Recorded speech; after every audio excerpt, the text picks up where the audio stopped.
Sejam todos muito bem-vindos a mais um Condomínio em Pauta. O assunto de hoje é as dificuldades na implantação de um condomínio. Os convidados de hoje são Fabiana Santos, síndica profissional aqui no estado de São Paulo, síndica 5 estrelas. Seja muito bem-vinda novamente ao programa. Muito obrigada, Ricardo.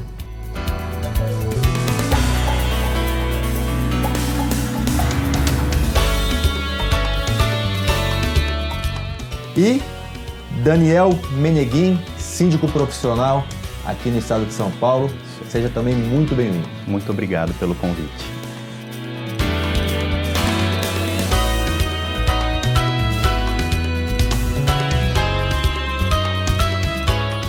Daniel, vou começar com você. Claro.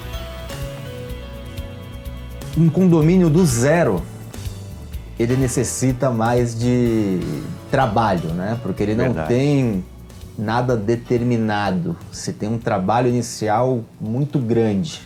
Queria que você falasse um pouquinho sobre a experiência de implantar um condomínio. São grandes os desafios, Ricardo. A verdade é essa. Eu acho que o síndico tem que ser muito capacitado para assumir essa implantação, porque requer tempo, requer dedicação, requer conhecimento.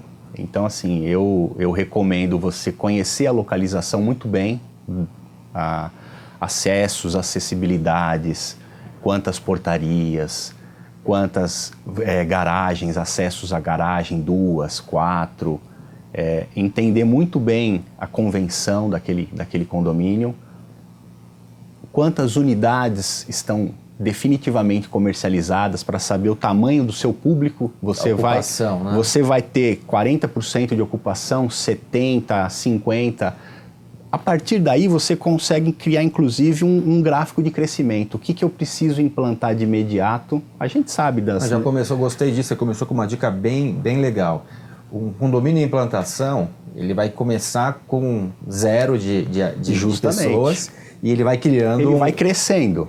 E aí, com esse crescimento, ele vai mudando fases, né? Ele vai mudando fases de processo, necessidade de número de funcionários. Justamente. E prioridades. Prioridades. Eu tenho 2 portarias, eu preciso estar com as 2 operando para 20% de ocupação. Então, assim, você cria estratégias para suprir essas primeiras fases, os primeiros meses que são cruciais. Perfeito. Fabiana, implantação. Queria que você falasse um pouco sobre isso, ainda mais de condomínio de grande porte. É como o Daniel estava falando, a gente tem que ter tudo muito bem estruturado, né? Porque a gente tem muito as expectativas dos moradores e aquilo que é de fato a realidade do condomínio, junto à segurança e fora as obrigatoriedades legais que o condomínio tem, que executar logo no início. Aí Você falou uma coisa também muito importante, e eu falo muito isso em sala de aula.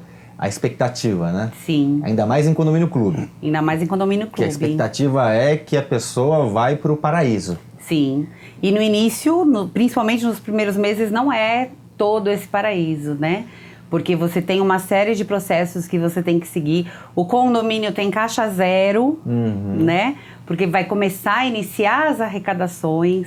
Então, você tem várias implantações que você precisa fazer. Justamente. Segurança é o número 1 do topo da lista que você tem que oferecer para os moradores. E todas as unidades vão estar entrando em obras, né? Então, vai ser, além da quantidade de moradores que vão estar vindo para o condomínio, você tem o número de prestadores de serviço que vão estar entrando todos os dias no condomínio. Vamos ir fatiando os problemas. Eu acho que esse é o principal motivo hoje desse bate-papo. Tá. Eu quero começar com um que vocês não citaram, mas é importante, vou até trazer pro Daniel essa primeira pergunta. Construtora. Muitas vezes a construtora é um problema. É um problema. Porque eu sempre digo também em sala de aula o seguinte: todo condomínio vai ter vício significa erro, de construção. Uns menos, outros mais. Sim. Mas todo condomínio vai ter. Queria que você falasse um pouco dessa dificuldade, se você passou por isso. Sim. Lógico, não vamos citar aqui a construtora, claro. Mas essa dificuldade e caminhos para ela. Sim, eu imagino que a Fabiana também tenha passado por isso.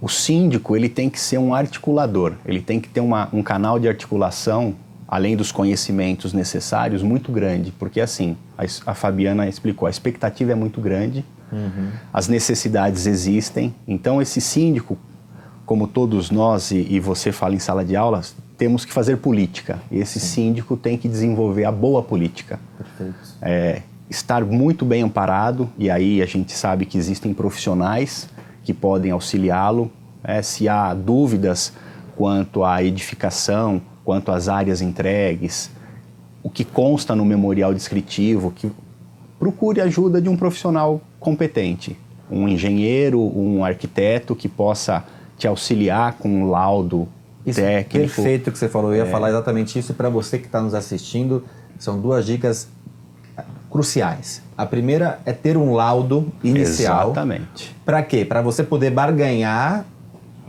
barganhar que eu digo no bom sentido, negociar pacificamente com a construtora. Isso. Porque se ele vai entender que se ele não fizer, você vai entrar na justiça e tem um laudo para ganhar na justiça com merecimento. Exatamente. E a segunda coisa é para quando, se tiver que ir para a justiça, você tem esse laudo. Esse amparo. E um outro ponto importante é que se você não cumprir as manutenções de maneira corretas, você perde as garantias. Então são 2 pontos que a gente já falou de dificuldade e de ajuda aí para os nossos síndicos. Fabiana, você falou em outro ponto, volume de obras, né? E o volume de obras, ele traz 2 problemas.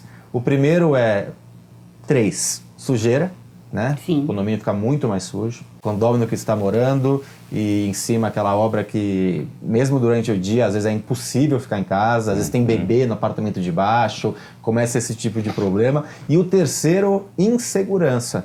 Porque o volume de pessoas que entra de prestador de serviço, e a gente já sabe de tantos casos de prestadores de serviços, e é um caso comum que acontece em todo o Brasil, roubar na mangueira de cobre, a parte, me fugiu agora. Acoplamento o acoplamento de cobre, então, que sobe muitas vezes. Então, como lidar, eu já te colocando contra a parede, como esse problema é um problema que todos nós vivemos, né? E como lidar para, ainda mais num condomínio que você é síndica, quantas unidades são? 246. 246 unidades, não é um condomínio pequeno. Não, não é. Como lidar com toda essa complexidade? Então, a gente tem que ter uma empresa, né, terceirização dos serviços, da parte de segurança. Normalmente a gente tem um vigilante, a gente tem que fazer o controle desse prestador de serviço, pegando os dados dele. A própria pessoa, a unidade também tem que saber quem ela de fato está contratando, né?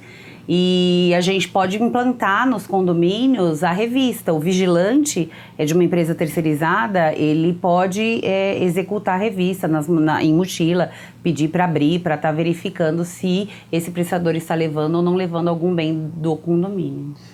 Daniel, a gente tem também a BNT 16280, que precisa ser seguida. Com certeza. E aí a gente tem que cobrar isso dos moradores, onde entra também quem vão ser os profissionais que vão executar. E às vezes é difícil, né, o morador cumprir com as suas obrigações e seguir procedimentos e normas que são obrigatórias, né? É muito difícil. Por mais que nós, como profissionais, divulguemos a necessidade disso, você dá a informação, muitos dizem desconhecê-la, mas sabemos que não é simples desconhecimento, é preguiça, é conveniência, é comodidade. E o que a Fabiana falou, essa proximidade com as unidades e o crescimento da ocupação no condomínio te torna mais presente. Então, assim, você tem que ter conhecimento das unidades que vão executar as obras, fiscalizá-las. Então, eu sempre recomendo que um checklist é muito importante. O checklist é a pastinha de boas-vindas, você saber que a unidade X vai começar a executar reforma, a Y está terminando, a Z já está de mudança. É uma forma de se organizar e ajudar a cobrar isso. A importância de ter uma equipe também te ajuda, né? Você tem uma equipe de profissionais competentes, capacitados e te ajudam nesse monitoramento. Eu acredito, queria ouvir a opinião de vocês, que podem ser diversas da minha.